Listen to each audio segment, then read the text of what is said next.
Hello, welcome to the Anti-Social Podcast. My name is Andy Dowling, bass player for the Australian metal band Lord, and if you consider yourself a bit of a fan of old school heavy metal, then I strongly encourage you to go over to lord.net.au and you can go and give some of our tunes a crack over there. Lots and lots of links to check out. In addition to playing in a metal band, I also host the Self-Starter Podcast, which is all about small business, self-employment and freelancing. So if that tickles your pickle, you can go over to selfstarter.com.au or search for the Self-Starter Podcast in your preferred podcast player. Now, this week's shout out. Each and every week I do a shout out, a public thank you to somebody that supports this podcast in a whole range of different ways, whether it be leaving a review for this podcast on some platform, somewhere in the internet, doing some social media love, where it be tagging, liking, retweeting, all that kind of stuff. It could be buying some merch from the Anti-Social website, antisocial.net, or it could be shouting me a beer via the PayPal button on my website as well. Whatever it might be, small or large, it goes a long way for me and keeps me motivated and driven to keep doing this podcast. So this week's shout out is for Rob Brenz. Rob, many of you people will know Rob. Rob is a drumming extraordinaire and plays in 150 million bands. Rob has been a supporter of the podcast for a little while now. He's picked up some merch. I'm looking forward to seeing him repping the Anti-Social t-shirt somewhere in his travels. But Rob has played in a whole stack of amazing Australian bands over the years. And current band, or main one, is Hadalmore or Hadalmore. I'll see if I get that pronunciation right. I butchered it one way or the other. And you can check out more about all about Rob over at rob-brenz.com. He's got all of his stuff in their bio. He's also a tutor, teacher, writer, and obviously musician. He's got heaps of content over there. I'm actually really impressed with his website. I might just steal it. And you can also search for Rob on Facebook as well, but just by searching Rob Brenz. He's got a Facebook page there that you can check out. I might have to get Rob on the podcast sometime. How about it? We'll see. Rob, shoot me a message. I'm going to find some crap that I can send out to you in the post, because we all love getting something in the mail. And as I always do, I'm looking around this room here to see what I've got, and there's plenty of rubbish that I can dump into a parcel of some sort and flick it out to you. So we'll see. But thank you so much, Rob. Really appreciate the support. Looking forward to seeing a photo of you wearing that Anti-Social t-shirt, and really, really appreciate it. Now, moving along, this week's episode is a little bit different. It's with Pia Winberg, who's the founder of Phyco Health and Phyco Food Co. Now, the reason why this episode is a little bit different is because it originally aired on my Self-Starter podcast. Now, as you guys know, my Self-Starter podcast is all about small business, self-employment, freelancing, all that kind of stuff. And Pia's story and the business certainly fit into the category of what Self-Starter is all about. But I found the conversation and the topic and the business is all about seaweed science. And I thought, you know what, this is incredibly interesting. And I thought, stuff it, I'm going to put on the Anti-Social podcast as well for you guys to listen to. So a little bit of context. If you want to listen to a more focused and refined version of this chat, you can go to selfstarter.com.au, where I also take out a number of key learnings and insights from the chat in the vein of Self-Starter. So you guys can go and check that out if you haven't listened to the Self-Starter podcast before. So that's selfstarter.com.au. However, for you guys, I have the full unedited version of this episode for you guys to listen to. There was a number of things that didn't quite apply to my Self-Starter audience, but I figured that you guys would actually find quite fascinating and interesting, because I certainly did myself. So you guys have got the full thing for you guys to absorb and take in. And Pia's story is just incredibly interesting. She is a marine ecologist who's based down the south coast of New South Wales, and she's created this business in the hope that Australia catches up with the East when it comes to seaweed farming, which is like a $6 billion industry. And because, I mean, a lot of you guys are Australians who listen to this, actually the majority of the listeners for the Anti-Social podcast are from Western countries. And for many of us, we're all in the same boat as far as how much seaweed is in our diet or how much we utilize seaweed. And it's pretty minimal. Apart from the odd sushi roll and sushi and some sort of more Asian style foods, we don't really have a lot of seaweed in our diet. So Pia's mission and where she's going with this is she's creating a whole range of different foods that are very basic in concept, but she's added in this seaweed dynamic to it to, I guess, warm people to the concept of adding seaweed to their diet, because there's so many incredible benefits to it, which I didn't even realize. I knew it was healthy, but I didn't realize what benefits it could really provide people on a day-to-day basis. So There's so much here. There's some long-term plans that Pia has, and her background and what she does is incredibly fascinating. I'm going to leave her explain it. As I said, this is the entire chat. I have not taken anything out of it. It's completely unedited, apart from a little bit of polishing by TY. Thank you, TY, as always. And everything we speak about is in the show notes over at andysocial.net. If you want to learn more about seaweed science and Phyco Health, you can go to phycohealth.com or search for Phyco Food Co. on Facebook as well. But that is enough of me. Enough crapping on. Please enjoy this awesome episode with Pia Winberg of Phyco Health and Phyco Food Co. Well, Pia, thank you so much for inviting me to this weird and wonderful place that I kind of didn't, well, I knew it existed, but didn't really know it existed, considering I went to the wrong place to begin with. But thanks for having me. No worries. I guess before we kick right into it, do you want to give a brief introduction of who you are and what the business is as a whole? Yeah, sure. So I'm a marine ecologist. That's my background, and originally from Stockholm, Sweden, but moved to the region just 20 years ago now, and live in Shoalhaven, but Mollymook Way, and was very aware of that conflict between marine ecology and conservation that was happening in the region and the history of the fishing industry here. And so people are losing jobs from that industry, and I'm trying to protect the marine environment. So there's got to be a middle ground solution instead of just conflict. And then I brought with me the ideas of seaweed farming, which was about improving the sustainability of aquaculture and being a seafood town and a seafood region, that should be something that we could do here. So that's the journey I'm on. Okay, so I'm trying to think of where to start with this. There's so many different things, but I mean, I went on your website and had a look, and it's this clash between, and I mentioned this before we started recording, your background in this science background now clashing with the business world and trying to make a sustainable business, but also having all the benefits of for the environment and the industry and whatnot. But there's so many products that you're creating out of seaweed. Yeah. And I think in theory, if you talk to the everyday person, they'll understand seaweed and they'll probably understand some benefits maybe of seaweed, I guess for the environment more so than anything else. But I think there's probably still a lot of stigma around seaweed products. Yeah. Unless you eat some sushi and every once in a while. Yeah, yeah. So I looked at this and I was amazed, and I went, wow, there's so many different things, not just from a food, like adult human food, but like also for agriculture, skin, digestion, all these different things. So did you start with one product and then sort of went, oh, there's actually more opportunities here, or do you already have an idea of where you're going to go? Well, no, seaweed's there's a platform of opportunity. It's a new, I'd say, you call it then biomass or crop, that's just really unexplored in the West. If you look globally, seaweed is a $6 billion global crop. That's a B as well. Billion. Yes. It's farmed. Most of it is farmed, so they're seaweed farms. Most of them are based at sea, and most of it's happening throughout Asia. And even though it's big now, it's just grown. It's exploded in the second half of the last century.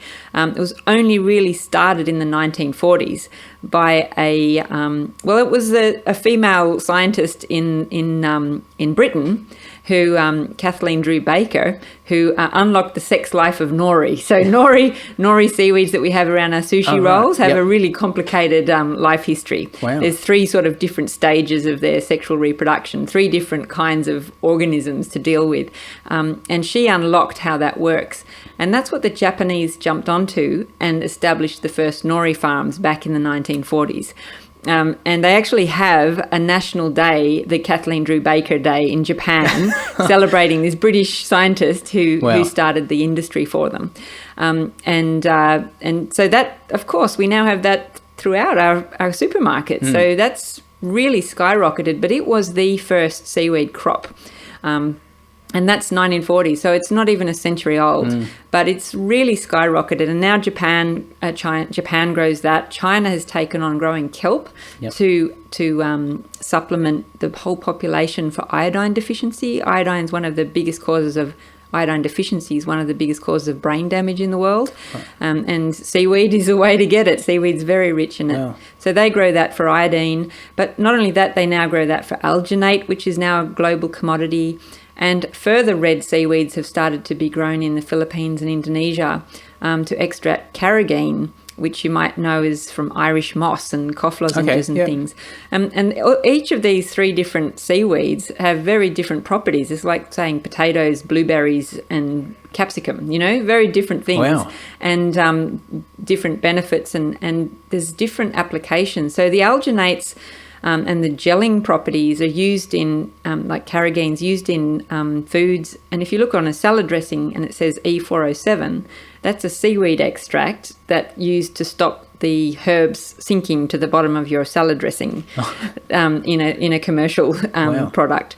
So there's also those types of gels in fire hydrants. Most of the paint on our walls has those seaweed molecules in them. Printer ink in your printers, fire hydrants.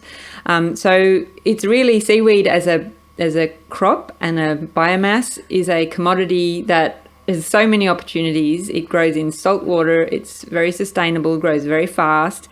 And Australia's just not doing it. So it was like, I didn't even know half of that. I didn't even know. I mean, I'm just thinking from just even when I looked on the products that you're selling, I was surprised by some of them, but I didn't realise it was to the extent that it's already in the market. I mean, as you said, Australia hasn't really jumped on board with it, but a lot of the things that we use and surround ourselves with have got a form of extract. Yeah. It's incredible. Yeah.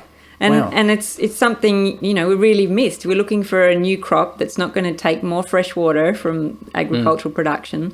And it's also a crop, and this is where we've sort of focused our efforts, is that, we can do animal feeds and aqua feeds and crop fertilizers and crop health promoting molecules as well. And we can do high-end biomedical devices as well, but we need to start a company that gets to market quickly and has a reasonable value, and that's where human food and nutrition is just screaming out for something to address Western deficiencies, especially in dietary fibre and trace elements. And seaweed is the king of dietary fibre and masses of marine trace elements. So we can inject seaweed into our mainstream foods that we eat every day without changing anything else in the food system.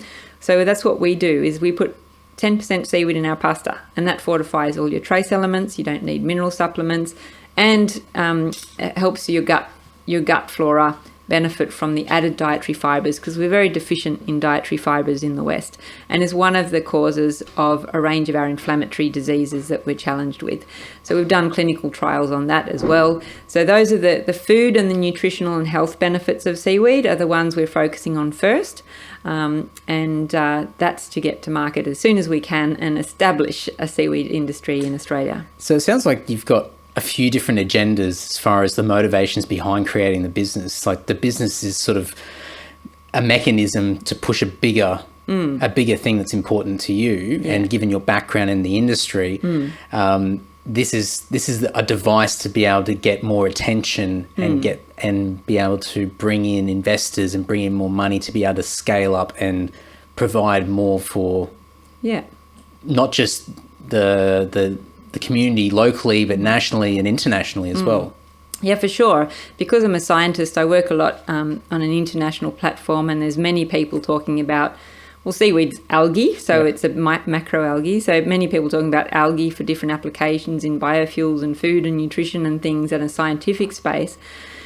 But it sort of gets stuck in a rut in science and universities. Academia just keep telling each other about, wow, I found this seaweed, it's got 10 anti-inflammatory benefits or something. It's like, well, okay, and so what? Where does it go from there? And I just was sitting inside academia going, yeah, I can publish 50 papers and tick myself off as a successful academic, but it actually doesn't change anything until someone takes it out and does something with it in the real world. Is that a common thing that you've seen where I guess there's all these secrets, they don't appear to be secrets in those communities because everyone knows, but there's a difficulty in translating that out of those inner circles. So massively huge. And that's what I've learned, is that a lot of the problems we face in terms of progress in society is silos, and whether it's a silo of the health industry or a silo in defence, which we've got a silo of here, or silos in academia, and academics don't necessarily talk the same language as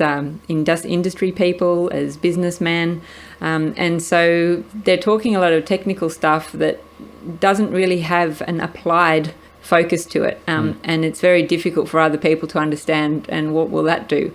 So that's where I've learnt that communicating to the public beyond other scientists, because scientists' job is to impress other scientists. That's what their currency is. Yeah. And that's what they do, is they try and point score on each other by working out the next most complicated smart thing. And they are wonderful things they work out. But if you're not going to take it to the world and do anything with it, then that can be, a not so productive pastime. So it really stays in that world. What's the incentive for someone to come out of academia and do that?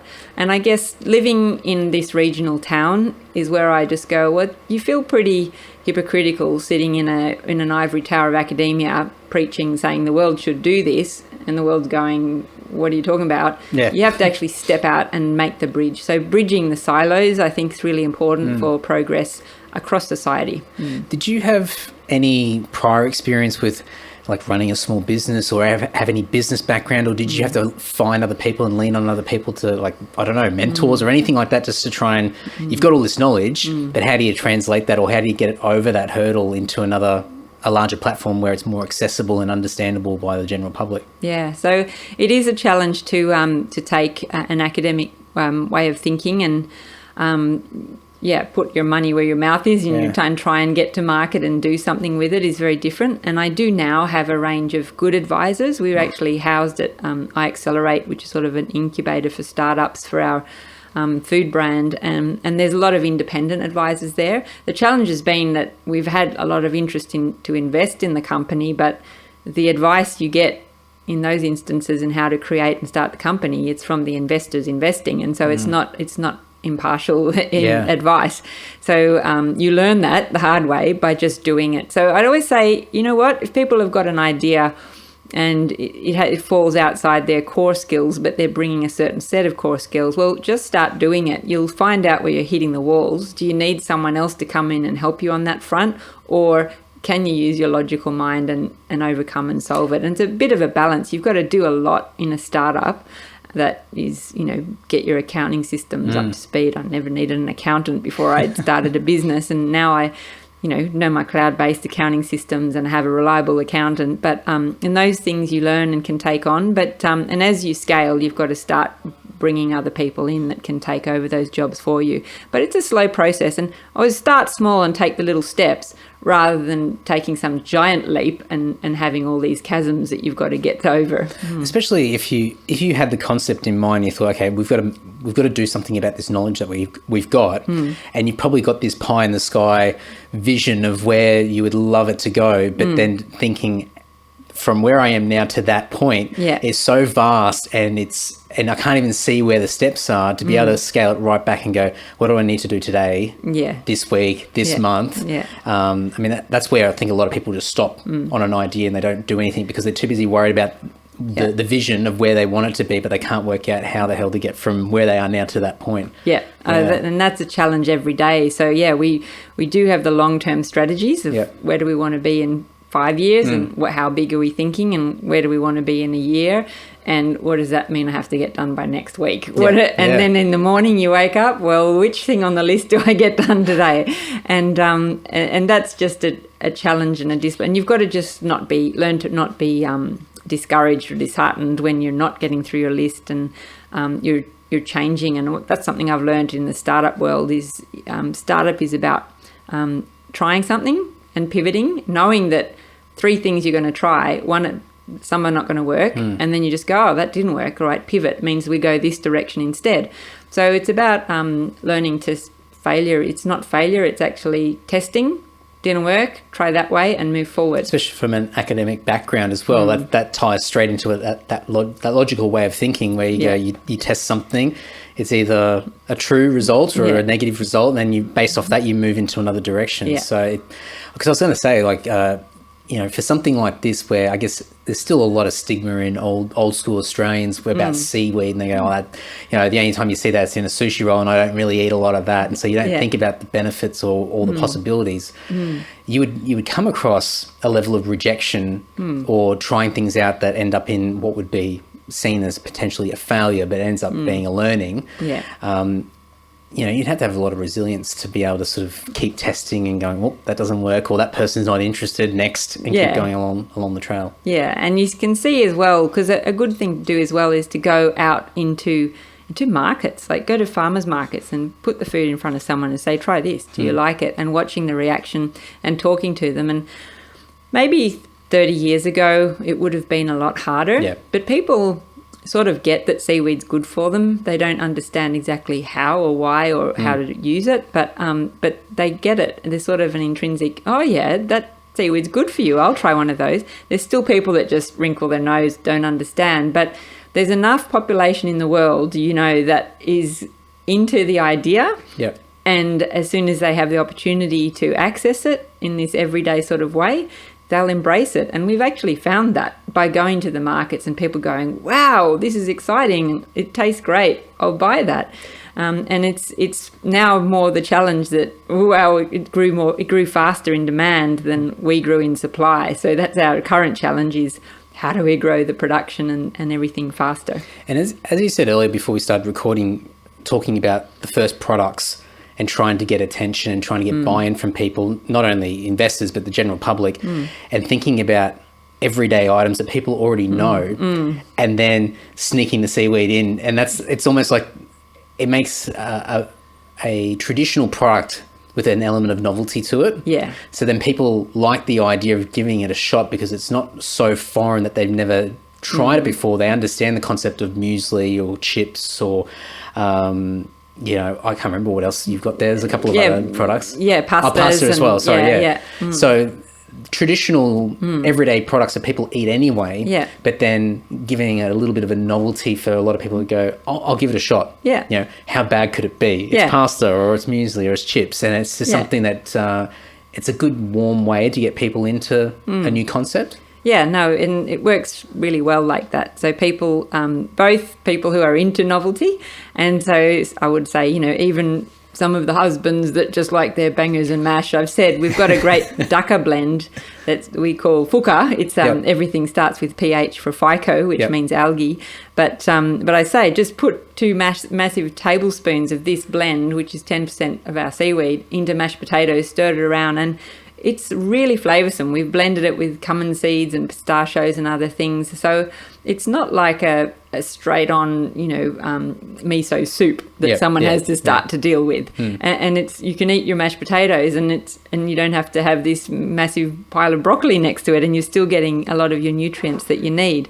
And so it's about making it easy for the consumer. That's something I try and bring through everything in the company, from the farm to the consumer, is keep it simple, stupid. Don't overcomplicate it. Perfect. And try and make it easy for the consumer to pick it up and put it on their plate today, not put it in the cupboard and go, oh, that's interesting, I'll try it one day. Do it today. And it's not a case that you're reinventing. Oh, sorry, it's not the case that you're creating a completely new product that's never been seen before. You're reinventing an existing thing or concept. So, for people that, and more power to them if they create a whole new thing, a product or a service that no one's ever seen before. That's fantastic and it's exciting, but they've got an additional element of time and effort invested because they have to educate people first and tell them and show them what the thing is.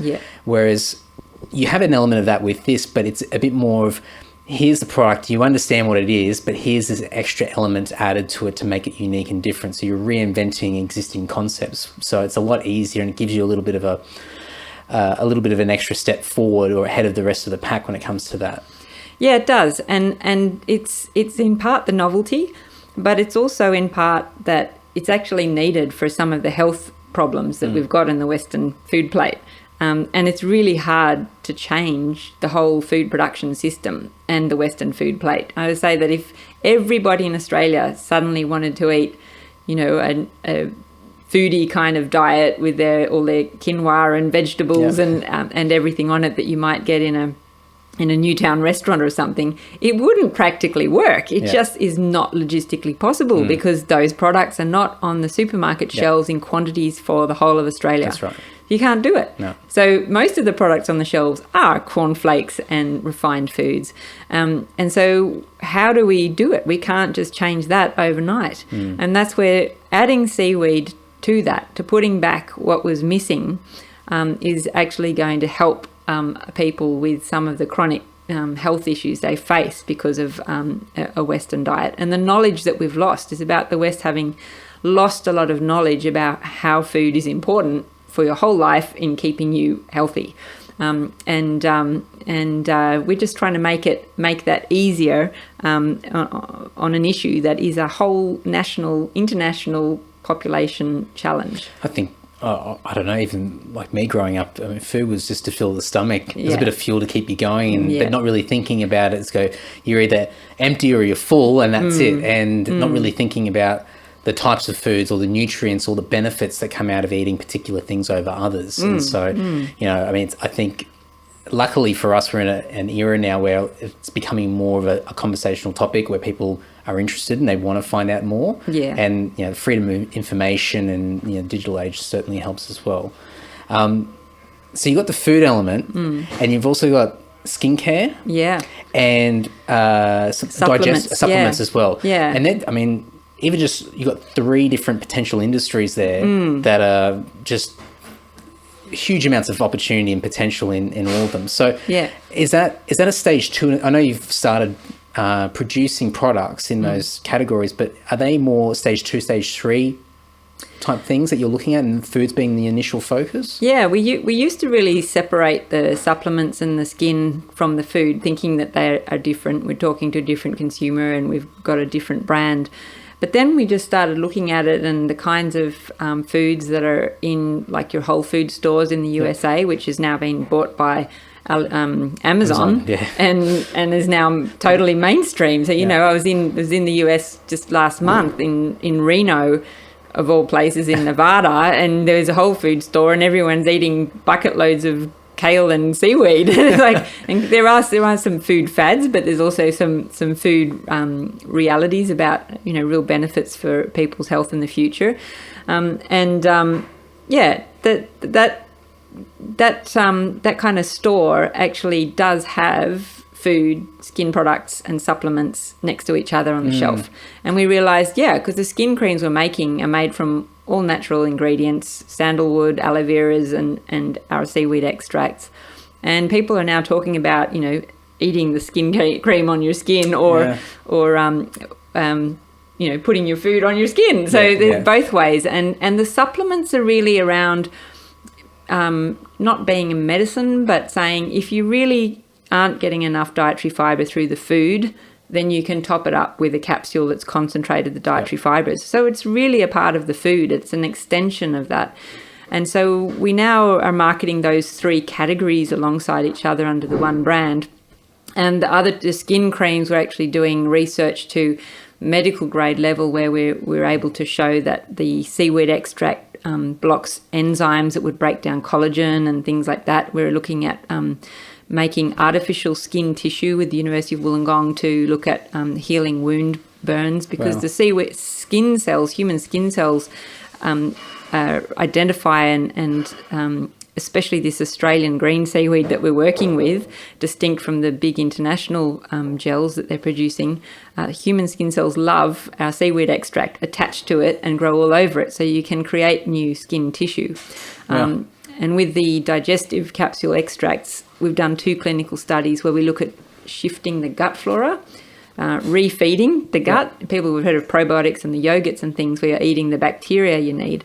But unless you're actually feeding them those bacteria in your gut, they're passing through. So this is called prebiotic, the seaweed extract, in that it feeds bacteria that you may already have and builds up that populations that need that complex dietary fibre to have a good ecosystem in your gut. So we've done 2 clinical studies on that and shown we've reduced inflammation and cholesterol And some people with inflammatory conditions are actually indicating that they see a benefit in things like psoriasis as well. So we're really going to expand on the clinical work behind that. Possibilities are endless. It's incredible. So would you, or are you thinking about, because obviously there's an end consumer opportunity where your everyday person is able to buy these products and get value out of them. But are you looking like from a business to business opportunity where you're providing products to, the medical world or different businesses that can then use that as a tool for their own services as well? It's like because that's obviously a massive opportunity there. Yeah, it is. So we've gone all the way to a food brand ourselves because we realise nobody gets it. So we've got to create this brand that shows people what we're talking about. And that's taking traction. But as we scale, of course, our ingredients and the molecules we make will have applications for other companies and their products. And, in the medical side, especially the, tissue healing and, one day you're looking at, maybe printing someone's ear with 3D. We're actually printing our seaweed extracts at the Uni of Wollongong into structures, scaffolds that cells can grow onto and into. And it's the early stages and, you've got to get vascular tissue into that and start things growing. But we're already finding that with our seaweed gels, they're actually taking a big leap forward in providing the structure and the molecules that cells need to start growing onto. It's all been about, we can print cells, but the problem's been, but the cells have to have a structure around them. It's like us. We're not just a lump of cells. We actually have connective tissue as much or more than our cells, and we need to have that to structure our bodies, and that's what the seaweeds are actually doing, providing a structure for human cells that mimics our own connective tissue.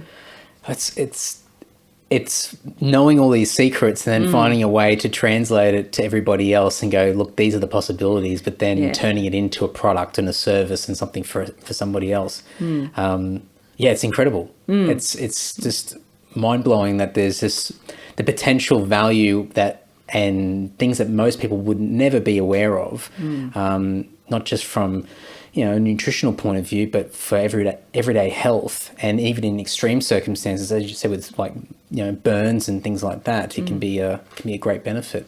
Yeah, no, huge benefits, and you want to tackle all of those challenges tomorrow, but you also know that it's certain things are going to have to be a long-term journey, but you can't let that stop you. And we were looking in the beginning at these medical materials, but then you go, it's a 10-year trajectory of trials and working things out. But the human food and the nutrition and selling someone corn chips, I can do that tomorrow, and that's the first step we need to take, and that can make a big difference.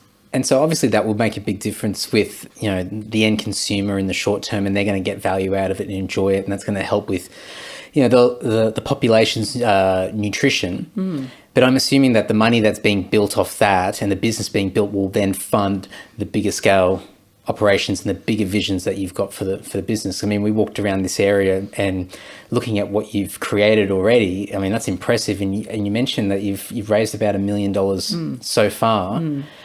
And just giving me a hint of where you want to go and what you need to do. I mean, obviously you've had to start somewhere and you've got to this point now, but I look at this point now and go, oh my God, like I for myself, I'd never be able to get to this. I don't know how the hell you'd even pull any of this off, but it's incredible. And I think, as you said before, one of your big challenges at the moment is you're at this stage, but now how do you scale up? How do you get to that next level? Yeah.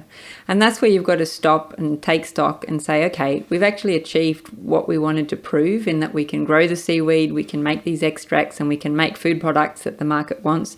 And we've got a whole range of products for the future as well. So now we need to look at reinvesting with some serious investors that can really help you take it to a proper scale, but also grow and selling as much as you can of the products that you're making to reinvest in the growth of the business, as you said. And so understanding those balances, and being a scientist, you come into the world of business and startups and you didn't realize that there's actually sort of different clear stages. They identify this. Are you on your A funding round raise or your B round? And it's like, what's A and B funding rounds? Like, this is the jargon of silos. Yeah. And you have to come in as a scientist with an idea and talk to this, big audience of investors and business people who sort of bamboozle you with their jargon, and over time you learn, okay, where are we? And just through talking and presenting it to people without expecting an outcome, that's one of the most important things, is just go out there and talk to businessmen, present your idea. I mean, I've had investors or business advisors say to me, because I was maybe too geeky talk, and they've said, "You're boring me," and shut the door. And you're like, right, that didn't work, so maybe I'll try it a different way next time. And yeah, not to be disheartened by that, but just keep going. What was it that didn't work? What did I say that they didn't understand? And then take the next step towards growing it. But just last month, I was very lucky indeed to get to go up to a venture capital company, so a company that invests lots of money, founded by Al Gore in San Francisco and his partner. And I got to go up there and speak to the co-founding partner about what we're doing, and they loved what we're doing. They invest in renewable energy because they see that making change is around investing in businesses that will make the change. But of course, renewable energy being solar and wind farms, they're sort of starting platform for their venture capital funds, $30 million.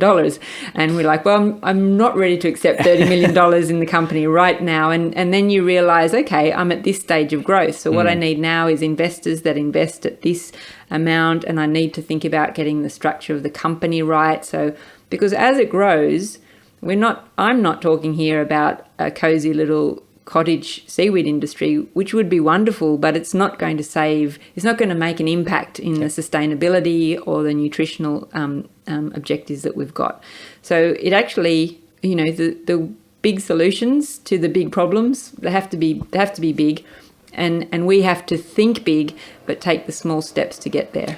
Do you think that being a little bit naive and not understanding how a lot of that works has been a bit of an advantage at certain times, because you probably stepped into, as you said, some of those situations where you probably shouldn't be, and if you had that knowledge, you go, oh, I'd never do that. But sometimes you might find that there's new opportunities, or you learn a lot quicker because you don't have that hesitation, because you don't know. So you can go in there and for a lack of a better term, you can sort of play the dumb card and go, I don't understand, and this is my idea, what do you think? And then you might get shot down, but you learn a lot quicker than... Absolutely. Yeah, you haven't got that hesitation. Yeah, no, you've just got to go in there and be prepared to take the falls and get up again. And that's something you just, in your head, you just go, yep, it's going to be tough days, but you just got to pick yourself up. And reflection and looking back has been really important, because like you said, I get up every day and I'm going, oh, this isn't working, or that's not working. But then you stand up and you look at the pilot factory we've got, or the seaweed farm we've got, and the carbon we're capturing, and you just go, wow, that's pretty unique in the world. And then that just goes, okay, we're on the journey. I'll get over this next little hurdle. And you do have to reflect on that a lot to move forward. And on the advice, like you get a lot of conflicting advice, you get different advice, and you've got to sort through your head what's making sense, what's not making sense.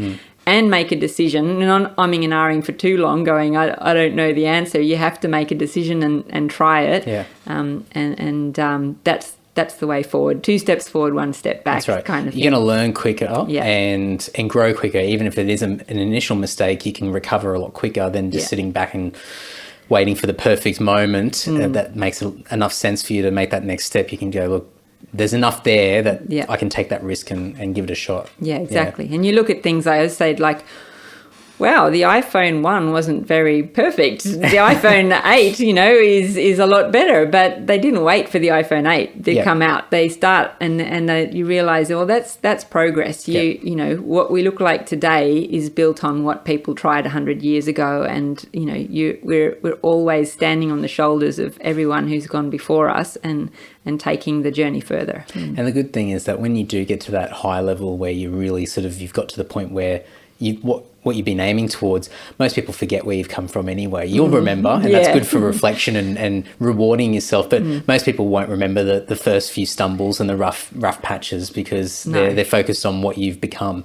Yeah, exactly. Oh, you do get that, like people looking at you like, you've just blossomed overnight, and you're going, well, it's 20 years ago I started looking at seaweed, and I didn't wake up suddenly going, I'm going to be a seaweed farmer. That sort of thing's evolved over 20 years, and just keeping your eye out is what's the challenge, what's the opportunity, and what needs to be done. Yep.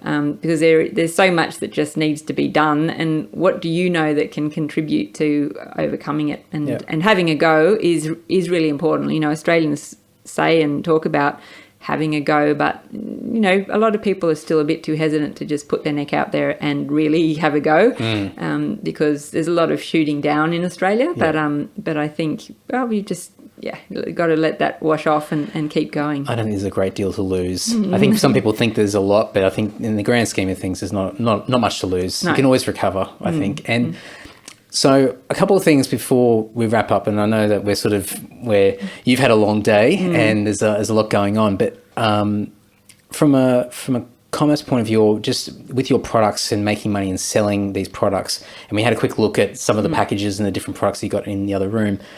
You've got an online store, and I saw that, and so you've got a system set up online. How's that been beneficial for the business? Obviously, might help to reach more people. Is that the main driver for you selling your products, or are you using other channels as well to sell these products?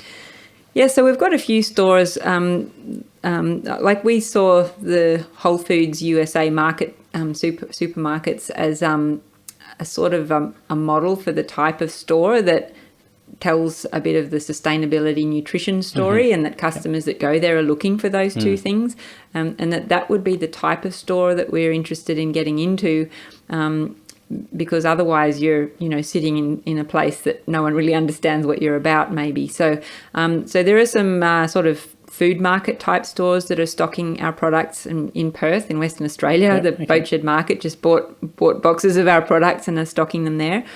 But we're also wary of just scaling carefully. And that's where the e-commerce and online store works well, because we can be a bit smaller while we need to be small.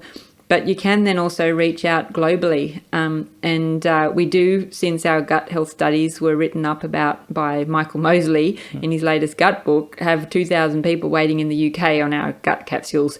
So we're like, wow, that's a problem. So how do we address them and get to them? And it really is e-commerce marketing, I think, will be our core. And also as a scientist too, you don't really understand how food gets to market. But from the farm to the supermarket shelf, there's all these people in between, and they're all sort of clipping the ticket on the way through. And with a new product that's pretty small, it's going to be pretty pricey for the consumer anyway. And then you look at all these people clipping the ticket on the way through and not necessarily always adding value. And a lot of it's been about, you need those people to communicate to the supermarket who's going to buy your product. And we were sort of like, well, we're happy to communicate online and do the internet marketing and focus it that way. And since we've adopted that strategy, our current website has been working and we're selling products there every week, but we've also now going to launch a new website in a couple of weeks, which takes it up to a bit more of a sophisticated level, telling people about more details about why seaweed's good for you, what you need to look out for in seaweeds, how it helps different nutritional and health outcomes. And we've been lucky too, because you can start a website now like we've done on platforms that are made easy for people to use. But now we need to up the level at the incubator and startup space that we're in at the University of Wollongong. There's actually a woman who's starting a sustainable packaging and marketing and branding company, and she was actually one of the branding people for the original Starbucks, and she's moved to Wollongong. So she's now someone, just through networking with startup people, is now the person developing our brand and image and getting a much flashier website up. So that's something that we're now very focused on investing in. And it's about getting information onto that page, because we want to sell the consumer real nutrition, not fads. And there's many products that get out to the market and based on a fad, and they'll come and they'll fade away. But we see seaweed as a very real and long-term solution to population health issues, and it isn't going to go away. But we need to get the story out accurately from the beginning, and so that's what we're going to try and do through that website as well, is you can buy the products and know how they're going to help you. Well, I think a big thing, like with this podcast and what seen a lot of examples of is the people that are doing really well have a story attached to it, and they use their business not only to sell the product or the service, which is like the basic mechanics of what a business is, but they're using that platform and that audience to educate and to sell the concept rather than just the product or the service. So what you said then about talking about the benefits of seaweed, but then translating it into just Joe Blow who's going to log onto the website and go, I want to be healthy. Yeah. And then they listen or they read or they watch, and then they suddenly understand and get the concept a lot more, and then that gives them more of a like an urge or a want to be able to click on that button and pay for that product as well. Yeah, absolutely. When people are more in tune in making their own decisions and trying to get real information on products instead of just, being blasted with advertisements. People are exploring more the solutions about where their food comes from and how it's good for them. So once again, the timing's pretty right for us, I think. 20, 30 years ago, it would have been a bigger challenge. Yeah. And so time is also important in progressing things in the right way. So the last thing, and we'll try not to go down too much of a rabbit hole with this, but I think just given the area and all the episodes that I've had on so far have all been Shoalhaven businesses. And so we spoke a little bit about this before, but you've got benefits being in this area because of the type of work that you're doing. And it's a coastal area, and obviously, the product is in the area, so that helps. Your perspective, are there challenges being in this area as well from, stigma, being a little bit away from, more densely built up areas? Because I see a lot of opportunities in the area, and I see a lot of things that aren't being done. What's your sort of take on it, or what have your experiences been sort of working in this area? Yeah, well, we've lived in the Shoalhaven now for 20 years, and having come from Stockholm or lived in Sydney for, in city life for most of our lives, we moved down here going, wow, we sat in Stockholm and looked on the earth as a globe and said, where do we want to live? And we'd experienced the South Coast and West went, wow, that's where we want to live. And we thought, wow, we're going to have to be challenged in terms of getting work. But when you've got such an asset as a great lifestyle place, and we're not too far away from Sydney, so can't blame the regional remoteness of it all. We've got a whole set of opportunities that Sydney just doesn't have. And it's about, one, bringing in people that have expertise, but we can also build up the expertise of the people here to start developing the opportunities. And you wouldn't grow seaweed in Sydney Harbour. You wouldn't want to eat it. No. Seaweed mops up metals and pollution, and then you ended up with a seaweed that doesn't work. And so we've actually created a network down here called Blue Biotech Shoalhaven, because we can actually harness the sun and the clean coastal water with beautiful national park catchments, and it has a history of forestry, fishing and farming. It's a bio-industry region. It's not a heavy industry region.